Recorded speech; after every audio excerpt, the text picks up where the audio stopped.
बिस्मिल्लाहिर्रहमानिर्रहीम। अस्सलाम वालेकुम डियर स्टूडेंट्स। मैं हूं प्रोफेसर अजमत अली और आप देख रहे हैं मेरा चैनल मैथ्स फॉर। उम्मीद करता हूं बेटा आप सब खैरियत से हैं। आपको e CAT entry test series की क्लास में वेलकम। आज का लेक्चर बहुत इंपॉर्टेंट है जी। इस लेक्चर में से, इस टॉपिक में से क्वेश्चन आने के काफ़ी चांसेस होते हैं और रेसिप्रोकल इक्वेशन के ऊपर हम डिस्कशन करने जा रहे हैं।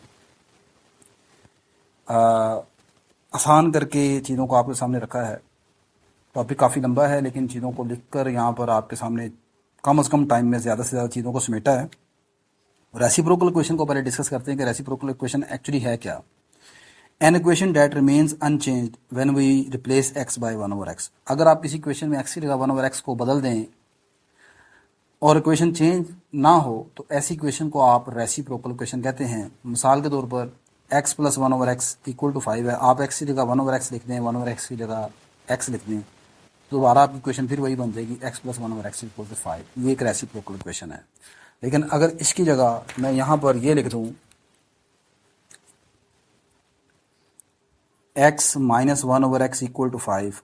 अब अगर आप x की जगह 1/x लिखें और 1/x की जगह x लिखें तो आप देखते हैं कि ये जो रिजल्टिंग अब जो क्वेश्चन बनी है नहीं, ये पहले वाली क्वेश्चन की तरह नहीं है। अगर आप इसको पहले वाली क्वेश्चन की तरह बनाना चाहते हैं तो आप यहाँ पर माइनस कॉमन निकालेंगे और वो माइनस इस तरफ शिफ्ट कर देंगे। तो आप देखेंगे जो नई क्वेश्चन ये वाली है, इसकी लेफ्ट साइड और इसकी लेफ्ट साइड तो बराबर है लेकिन राइट साइड इक्वल नहीं आई। इसका मतलब ये वाली क्वेश्चन रेसिप्रोकल क्वेश्चन नहीं है। ठीक है। अब इन द सिमिलर वे आपके पास जो बाकी क्वेश्चन लिखी गई हैं ये भी रेसिप्रोकल इक्वेशन है। रेसिप्रोकल इक्वेशन से रिलेटेड चंद एक इंपॉर्टेंट फैक्ट्स यहाँ पर आपने याद रखने हैं। ये एमसीक्यूज के हवाले से काफ़ी इंपॉर्टेंट चीज़ें हैं। ठीक है,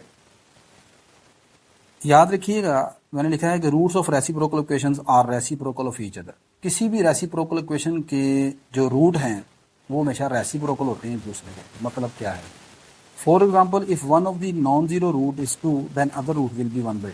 अगर किसी रेसिप्रोकल इक्वेशन का एक रूट 2 है तो याद रखें उसका दूसरा रूट होगा और 1/2 होगा। ठीक है। In reciprocal equation coefficients of term from beginning, coefficients of equidistant term from beginning and and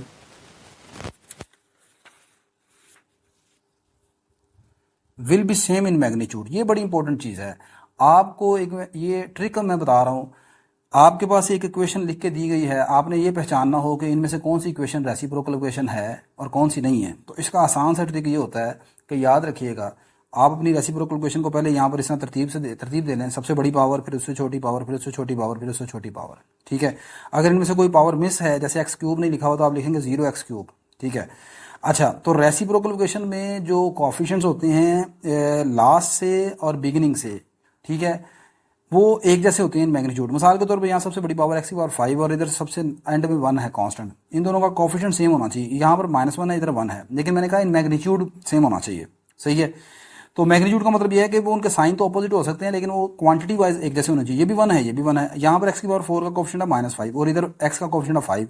तो ये 5, ये भी 5, लेकिन साइन चेंज है वो हो सकते हैं। ये 8 है, ये भी 8 है, ये भी दोनों सेम है। ठीक है। -5 और ये +5 ये भी सेम है। तो इसका मतलब ये एक इक्वेशन है, रेसिप्रोकल इक्वेशन है। ठीक है। आगे रेसिप्रोकल इक्वेशन का ये मैंने आपको एक ट्रिक बता दिया रेसिप्रोकल इक्वेशन को चेक करने का।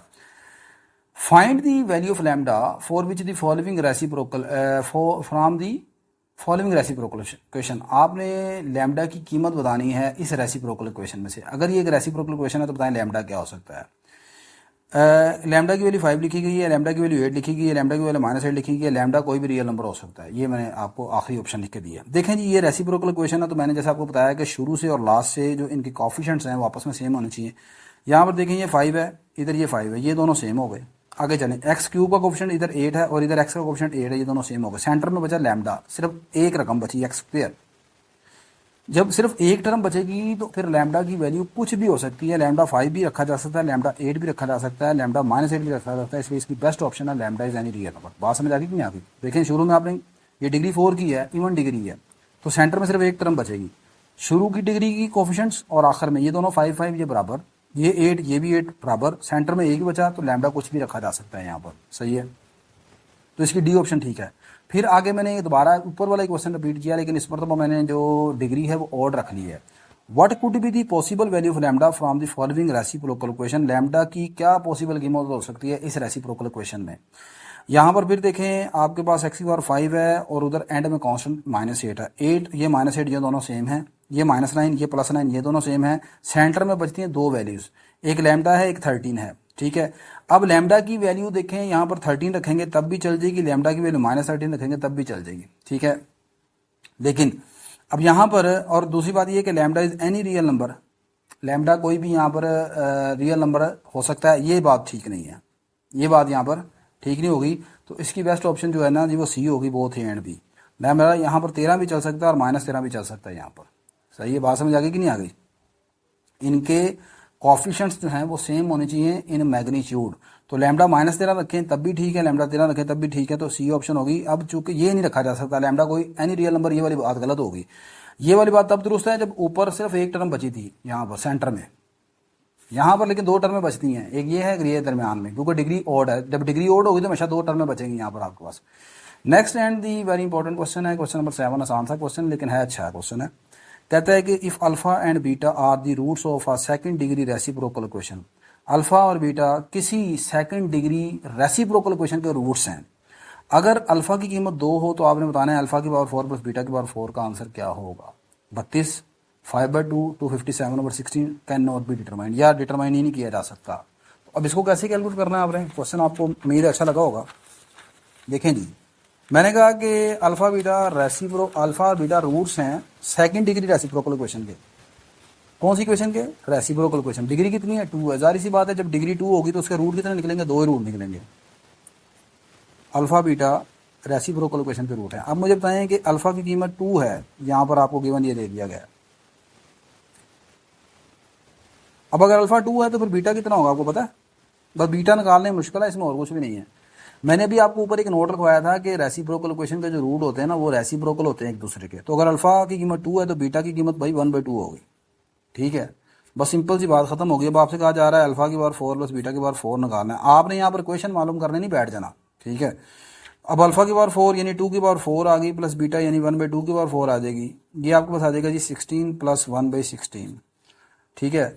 ये आ जाएगा जी बेटा एलसीएम 16 आ जाएगा, ये 16 का स्क्वायर हो जाएगा +1, ये आ जाएगा 256 + 1/16।